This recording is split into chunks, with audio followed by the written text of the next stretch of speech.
প্রশিক্ষিত লোক ছাড়া হেলিকপ্টার আমরা উদ্ধার করতে গিয়ে একজন মানুষকে দুর্ঘটনার মধ্যে ফেলে দিতে পারি। সো এখানে আসলে বাংলাদেশ সেনাবাহিনী, নৌবাহিনী, বিমান বাহিনী সহ এই সমস্ত বাহিনীগুলো তারা তাদের কাজ করবেন। অলরেডি তারা করছিল আলহামদুলিল্লাহ, খুবই ভালো। তবে এখনো পর্যন্ত এমন অনেক এলাকা আছে যে এলাকাগুলোতে আসলে কোনো খাবার পৌঁছচ্ছে না। অনবরত মানুষ আমাদের সাথে যোগাযোগ করছে, ভাই এখানে 200 মানুষ আছে, আজ 3 দিন খাবার নাই, আপনারা পাঠান। আমরা আসলে ট্রাকের বহর নিয়ে বসে আছি ফেনীতে, বাট সেখানে আমরা যেতে পারছি না। তো আমরা যেটা করছি, গতকাল মহিপালে বাংলাদেশ সেনাবাহিনীর কাছে আমি 2000 পরিবারের জন্য শুকনো খাবার 8-10 দিন চলে যেতে পারে বা 5-7 দিন চলে যেতে পারে লিস্ট এরকম ফেনীর ছাগলনাইয়া এবং পরশুরামের দিকে যেতে যে রোডটা মিজান রোড, যেটা সবচেয়ে বেশি এফেক্টেড, সেই রোডে আমি একটি স্পিড বোটে করে বিকেল 5:30 থেকে রাত 8:30 পর্যন্ত আমি চলেছি। বোধহয় সব মিলিয়ে 3-4 কিলোমিটার পথ আমি যেতে পারিনি, কিছু দূর ঠেলে, কিছু দূর নেমে, কিছু দূর ইঞ্জিনে আমরা চলেছি।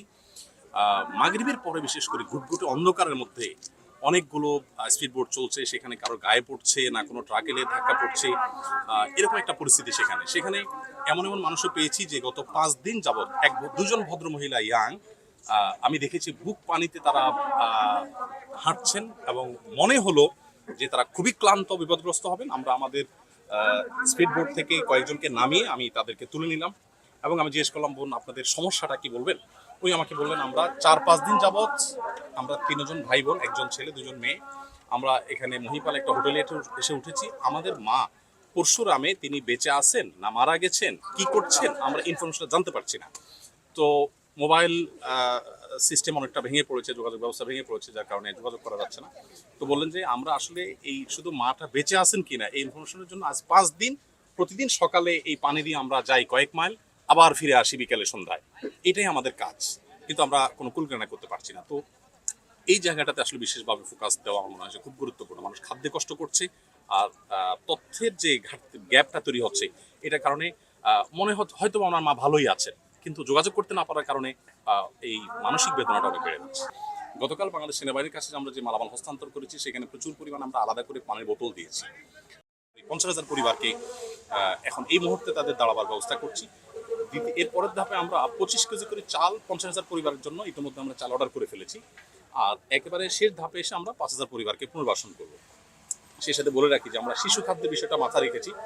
আমরা প্রায় 37 টনের মতো ভুসি গাইবান্ধা থেকে 5টা ট্রাকে করে আজকে আমরা স্পটে পৌঁছে দিয়েছি। কারণ আমি গতকালকে দেখেছি দাগন ভুঁইয়ার একটা 3 তলা বাড়ির নির্মাণাধীন বাড়ির ছাদে অনেকগুলো গরু।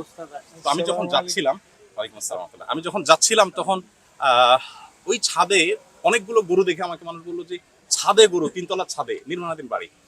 তো আমি বললাম যে নিশ্চয়ই গরু মালিকরা ইচ্ছে 3 নিরাপদ জায়গায় খুঁজে পান নাই। এখন প্রশ্ন হলো, 3 তলার ছাদে গরুগুলো কি খায়? আমরা তো মানুষকে ত্রাণ দিচ্ছি। তো আমরা সেজন্য গোখাদ্য হিসাবে 37 টন গোখাদ্য ইতিমধ্যে স্পটে আমরা পৌঁছে দিয়েছি। বাচ্চাদের জন্য গুঁড়ো দুধ দিচ্ছি, আর এমনকি বাচ্চাদের এবং মেয়েদের জন্য আরো যে সমস্ত প্রোডাক্টগুলো দরকার হয়, সেগুলো কিন্তু আমরা সরবরাহ করেছি।